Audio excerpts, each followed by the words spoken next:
Tuta ka, tuta. Ikaw ang ginatawag nga aso. Sa ilang dekada, putang ina nga nakaupo ka dyan nga kang nagradua. Kahit nga sa school, bukol ka lang nag-graduate. Gibuto-buto kung maninuon ang bilat sing Iloy. Hindi ka lang manggagahasa, bilat sing Iloy, hudas ka pa. Paano mo yan naatin sa konsensya mo? Sa ilang taon na pagsasama nyo dyan ni Bato, dapat meron kayong camaraderie. You should not let the House of fucking Senate fall. Agrabyado kayo. Siyam lang kayo bilat sing Iloy nyo. Tapos 13 sa kabila. Ining alipungoy man nga si Subiri who does not have the balls, ikaw Subiri. Pogi ka lang ang bilat sing Iloy, ka man nga silahis, ka nga silay city. Pero wala ka paninindigan. Yan ang mga tawag sa mga tao nga mga balimbing. Dapat hindi na ni si Subiri ginabuto ulit kasi you cannot rely on him. I would have respected you better if you at least chose a side. Dapat may side ka nga pinili, at least malaman kung nga may paninindigan ka. But for a senator like you who abstained, it means that you are somebody that we could not rely on to. The only thing that you show when you abstain from certain voting is that wala ka sang integridad, wala ka sang honor. Ikaw ang isang klase, isang tao nga sala sa init, sala sa lamig. Traidor ka, Soto. Pagkatapos yung Sara Balabagan, ang Pepsi Paloma movie, ang nakaupo doon sa MTRCB, ang anak mo rin, ang kapwa mo rin, babalo. Lahat na lang ang mga anak, hindi ba na nakakuha sa itsura ni Helen. Maganda sana ni siya ang asawa niya nga si Tita Helen.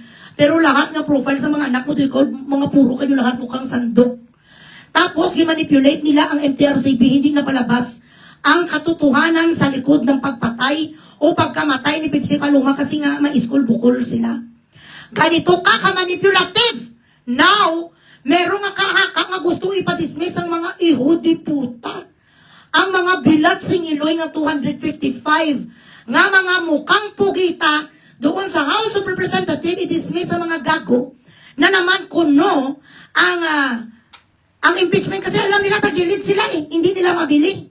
Hindi nila mabili ang 13 bilat sing Iloy. Ang mga senador kasi whether they like it or not, kung siyam lang ang kanilang kakampi sa Senate, Sara is still going to win. Shout out us Reaction Vlog, YouTube channel. Please like and subscribe. Mabuhay kayo. It's a win-win situation. They need 16. So if it's lower than 16, then impeachment is gone. The impeachment is done. Ayaw ko rin sa prutas na balimbing, Ma'am Jenny. Hello, Ma'am, si Jenny Daniels. Mami, pastaran mo muna ako dyan.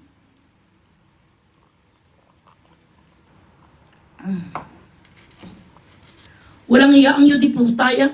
Tumanda ka na kaglahat, dahin ka na nga, amoy lupa ka, mukha mo to si Enrile na. Nakuha mo pa nga hudasin si Bato.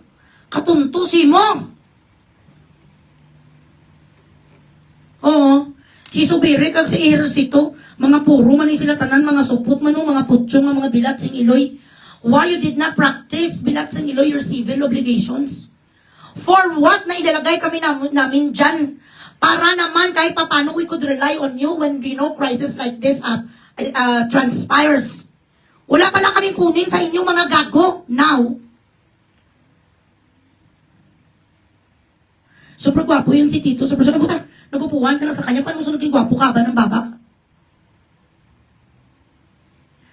Lahat nga 255 ngayon, parang ginadayariya ang mga yudiputa, so you just wasted the taxpayers' money.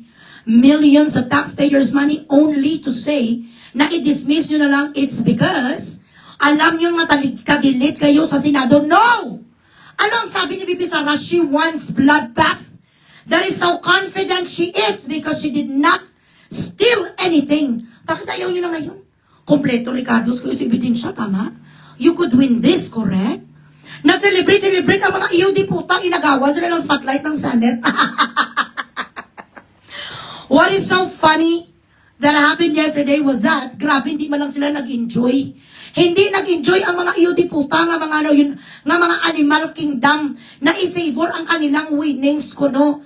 Dahil sa mala probinsyanong chururot sa Senado, tinalbugan kayo ni Senator Bato. Hindi pa rin kayo magwawagi sa mga DDS. So ngayon, isa sa mga tinulungan din, I don't know if I am correct or if I'm wrong, but correct me if I'm wrong. Did Tatay Digong or any Duterte help Goma when he was running for congressman? Was his arm raised by Tatay Digong or Sara? Tell me. Hawak nila kanong ambit, hawak mong putay mo. Hindi mo ganin putang ina ka mahawakan, bilat sing iloy, ang titi sang asawa mo nga molester. Hawak ambit, hawakan mo muna, Luistro, ang titi sang asawa mo nga rapist. Bago ka hawak ko ambit, bago ka maganon, ambisyosa. Grabe ang kanilang enjoyment, bilat sing iloy. Akala mo man naman ang mga yuhudi puta nila do. Do siling mo na binigyan ang mga bilat sing iloy nila sang night awards.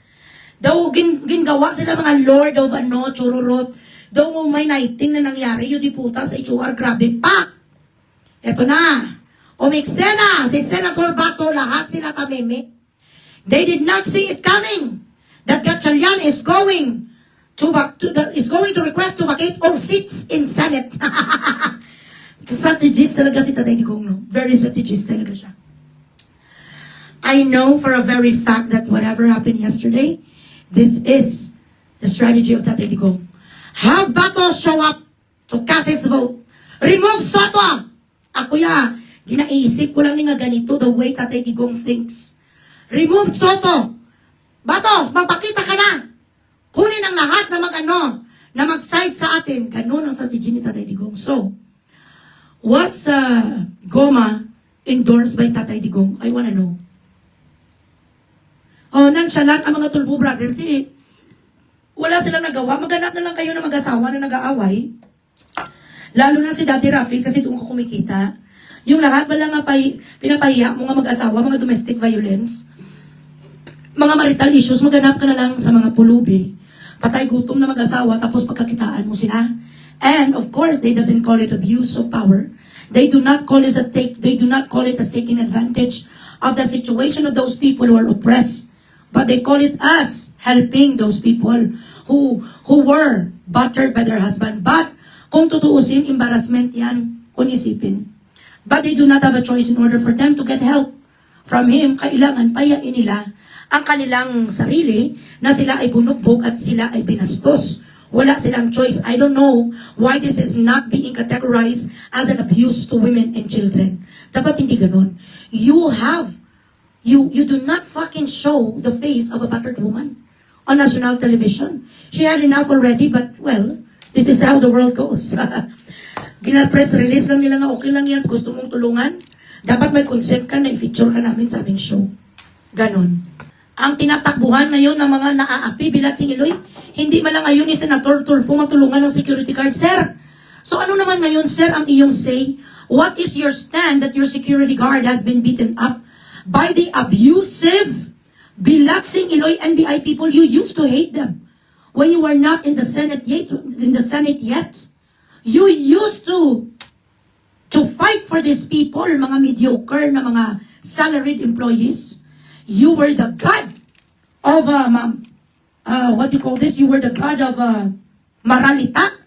Saan ka ngayon? Bakit hindi mo malang yung diputa mapangahuli ang mga Bilatsing Iloy ng NBI? It's because that you have already lost your principles. You've already lost the image that you've been protecting for a long time. And lahat talaga kayo hinubaran ng inyong maskara. Ang totoong kulay niyong magkapatid lumabas dahil lang yan Bilatsing Iloy sa 20 million each. 20 million each allegedly.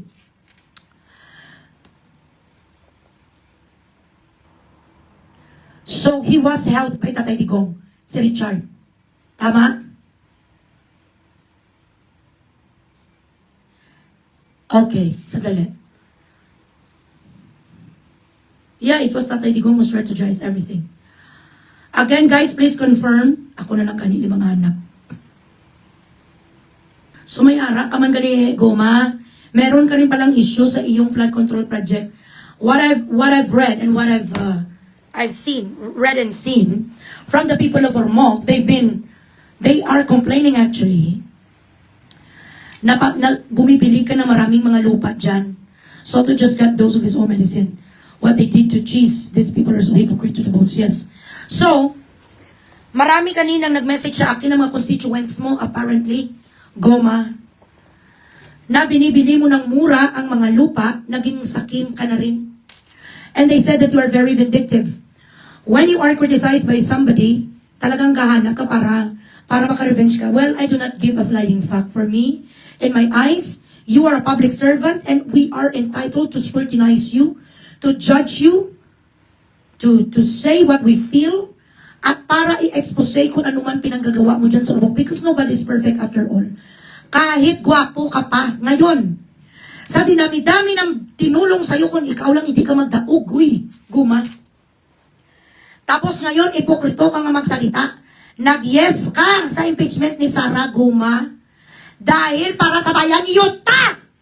Para sa bayan na alin! Para sa bayan na house of 125 million! Hindi mo nga ma-explain ang mga yudiputa ng flood control sa Urmok!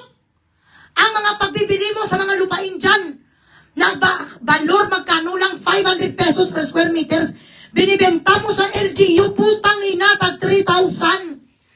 So you are you are an incumbent congressman, and then you transform into someone who is a civilian, and then you buy private lands kahit ayaw pa ng mga tao ibenta.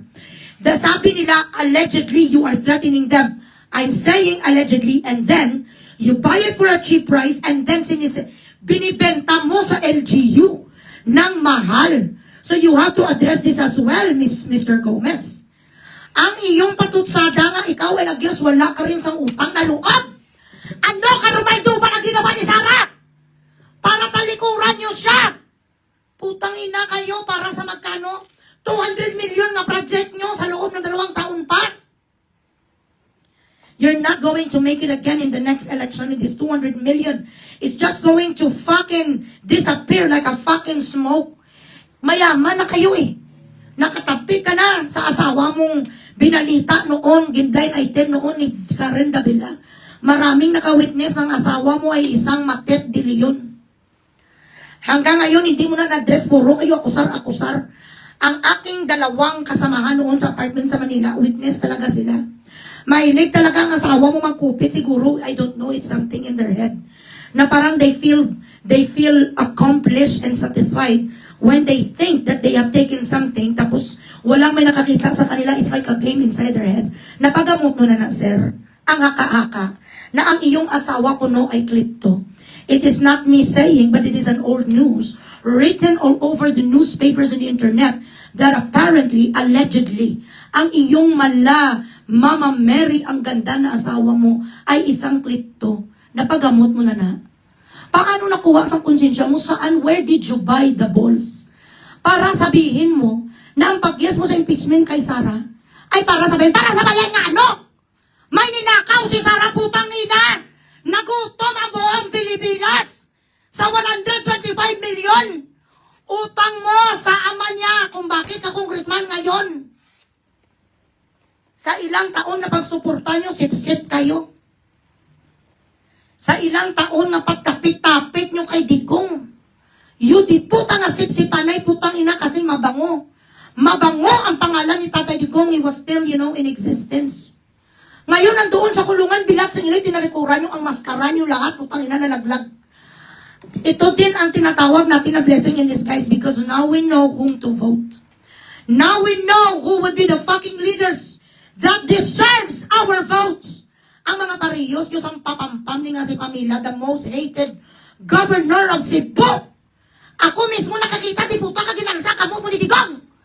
Tapos mo makakamusta kang alpot ka man nga malaway. Ang asawa mo nga i-check, yung di puta mukha, palang di puta palo, dalay amoy lupa.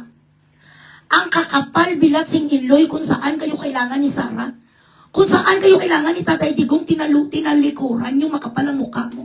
Alam ba ng mga tao noon kung paano ka na-emergency sa St. Luke's? Dahil ang iyong Boulevard of the Broken Dreams ay nagwa sa Agaguma. Ilan sa mga taga-90s and 80s and 2000 people. Sa year 2000, sa year 90s, alam ba nila na ang iyong Boulevard of the Broken Dreams ay itinahid noon? Alam nila, wala ka rin sa moral ascendancy, numero 1 ka rin. Numero 1 ka rin bilat singiloy sa makasalan, okay na sana kito na born again ka. Nawala na sa mga isip ng mga tao na ikaw as a womanizer, a philanderer. Na marami ka rin linukong mga babae. In fact, Bakit sila nagkaroon sang feud ni Binoy? Dahil nag-overlap kayo ang inyong tarugo. Ang dalawa niyong tarugo nag-overlap kay Shawi. Walang magagalit. Shawi, huwag ka magalit. Baka na naman mag-shout for joy ka, umiyak ka na naman dyan. Pinastos ako ng isang vlogger. I'm not going to let anybody abuse their platform in insulting me and my family. Hindi ito ma'am insult. Ito ma'am ay history at ikaw mismo. Ang nagsabi nito noon sa iyong show na nag-overlap si Richard tsaka si Binoy sang relasyon. Kay Binoy ka noon, sinulot ni Richard. Nag-agawan sila sa inyong perlas kasi mahaba ang buhok mo eh. Hindi mo naman yung kasalanan kasi maganda ka naman talaga noon. Sa totoo lang, kaya nga idol kita ma'am.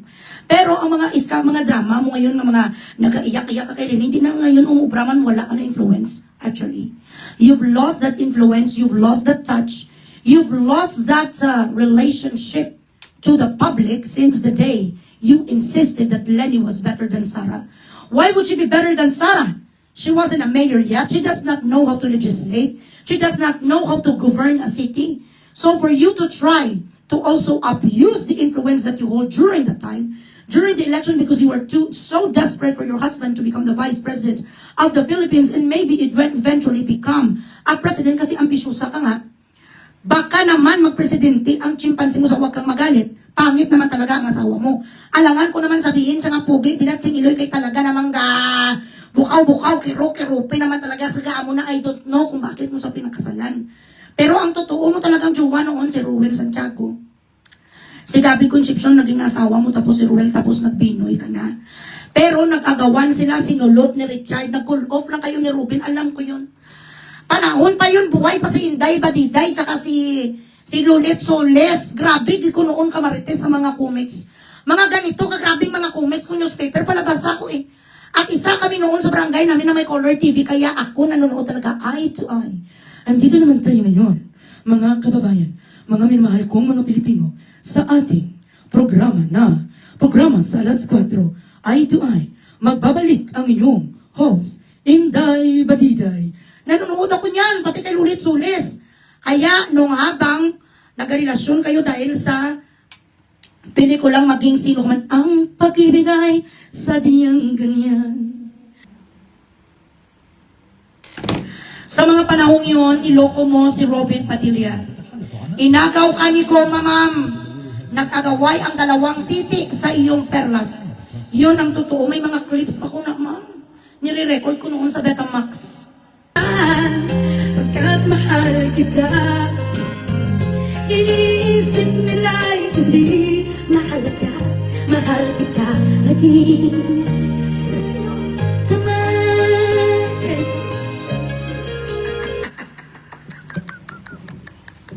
Ganon. So, nung gumagawa sila ng pelikula na Maging Sino Ka Man, naging sila ni Robin. Pero, dahil si Shawi ay siya yung Rosas de Baybayo noong unang showbiz sa mga 90s, pinag-aagawan sa ng lahat ng mga titi. Especially nung naghiwalay na sila ni Gabby. So, nag-overlap to, nagkaroon sila ng away ni Robin, pumasok sa eksena si Guma. So, huwag kayo maldituhan, huwag kayo magsigaw ng sigaw. Kay Senator Robin Padilla, kasi simula kung ginagrab yun yung nasa. Ikaw, huwag ka magtaas sa buses! Hindi ka naman nakapag-asawa, virgin! I have the floor! I still have the floor, sabi sa kiro-kirupe. You have a Harvard degree, right? You hold a degree from Harvard. Is this how a senator behaves? A senator is temperamental? It's not a senator at all. Galit ka kay Ruben kasi siya lang ang may karapatan na magsalita sa'yo. Una siyang naging akin. Ba't ka ganon? Pag nare-remind ka na siya ay may itsura, gwapo sa ikaw hindi, nagagalit ka, nawawala ang property kuro mo. Ang misis mo noon, nilababo kay Binoy. Kaya huwag ka magsigaw-sigaw, mabuti nga kanina, hindi ka nasapak. Kung mainis si Ruben sa'yo, sasabihin ni Ruben sa'yo, baka naman gusto mo. Ipakita ko sa'yo, may Betamax pa ko. Ha? Kaya kami tuluyan nag-iwalay ng asawa mo. Pre. Dahil may kumalat na Betamax.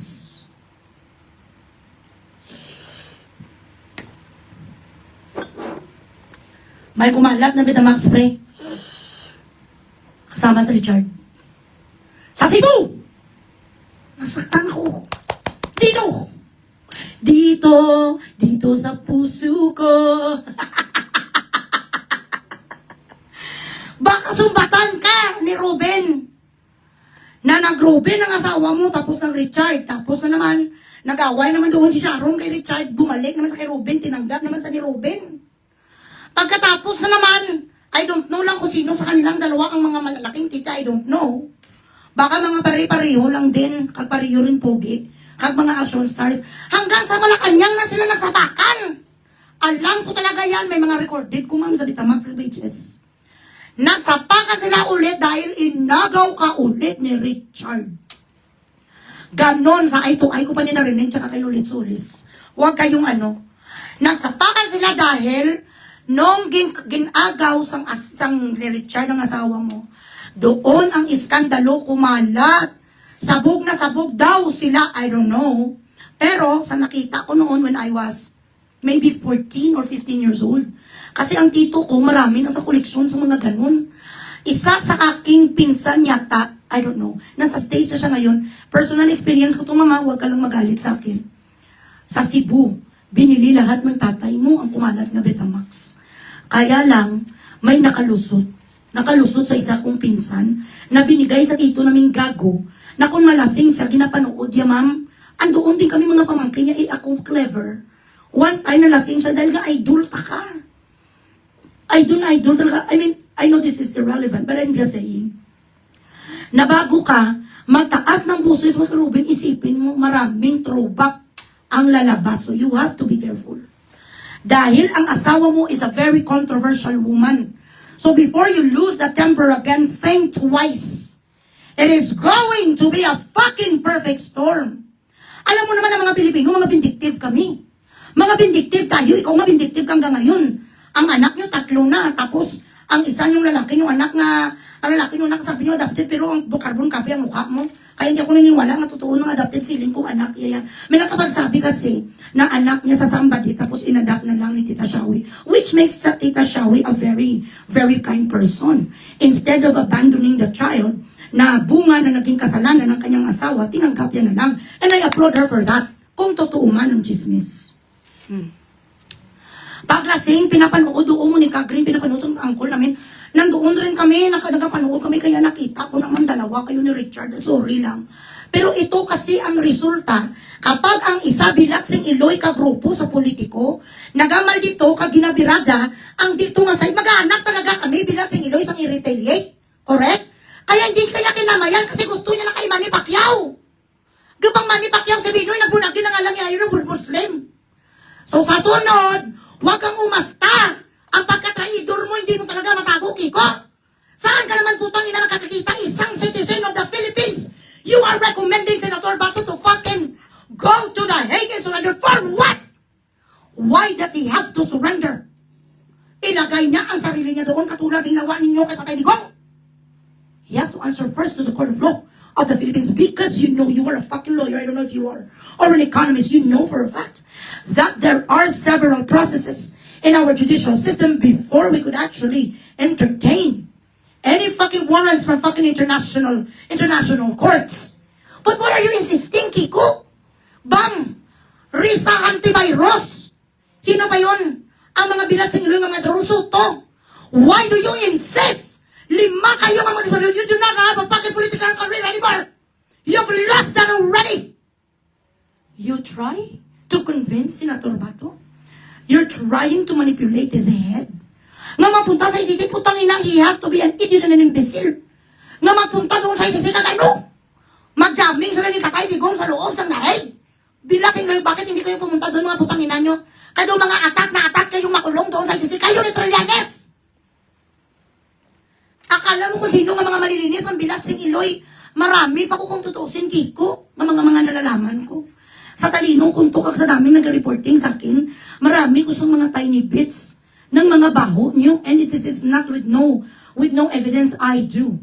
Personally, I really do. Since I was 15 years old, nandoon pa Betamax, sabi ko nga doon sa isa kong pinsan, pwede mo nyo transfer sa USB?